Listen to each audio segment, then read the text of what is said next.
Let me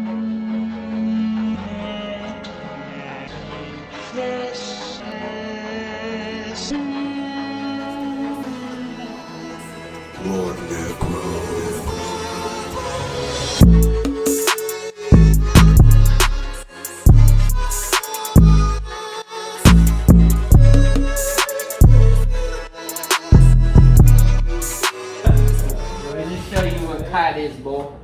I feel like the table's perfect.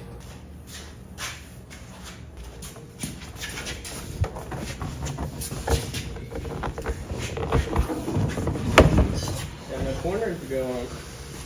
Almost got a fucking face plug there, huh, Tyrone? Here, wait, let me lift that thing up. Alright, Sander. Click.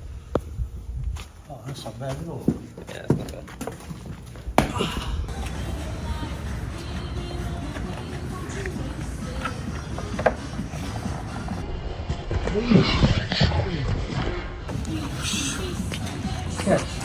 Flat tables should be an industry standard. But during a recent delivery, we noticed that almost every table in the restaurant was noticeably cupped. That's bonkers. Not our tables.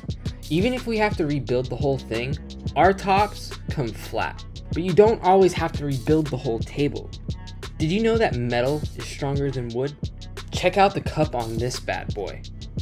About matches the tables from that restaurant, right? Usually, this isn't a big deal because we have a friend right down the road with a CNC machine. But this ash butcher block was already 1.5 inches thick, and we really can't take any more material off. Tyler and I went through the same process to build this table, as we always do, milling strips of wood out of rough lumber and gluing those strips into boards. After we surfaced those boards into flat pieces, we joined them together using dominoes. Most of the time, this results in a nice flat table right out of the chute. But this time, the table came out cupped, with one side being significantly worse than the other.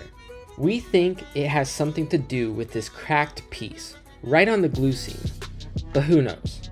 Not long ago, this would have been a complete redo for us. As a young business, redos are costly in both time and money. Let me give you some stats. This ash butcher block is 44 inches by 89 inches and sells for $1,800 with an atomic oil finish. It costs about $500 for the lumber and maybe $100 for materials like glue, sandpaper, and wood finish.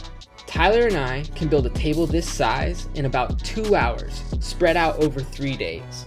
Sanding from 80 grit all the way to 320 grit with a wet pop takes about 5 hours, and applying finish is about an hour's worth of work.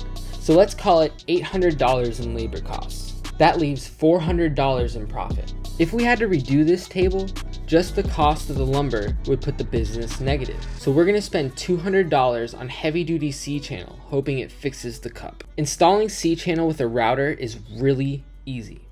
So I'm gonna give you a quick rundown. The first thing you wanna do is trace your C-channel with a pencil. After that, I like to measure and mark where my straight edge needs to be clamped for each cut. Our method uses 2 router bits, a 1/4 inch by 1 inch plunge bit, and a 2 inch flattening bit. It's important to measure from the edge of your router base to the center of your router bit when marking these lines. I like to label these lines when I'm done so I don't make a mistake. Since we are using C-channel with a 3/4 inch leg, we are going to cut 1 inch deep with the plunge bit and 3/16 deep with the flattening bit. Just to spice things up, I broke 2 plunge bits during the install. Now for the moment you've all been waiting for. Did it work? You tell me.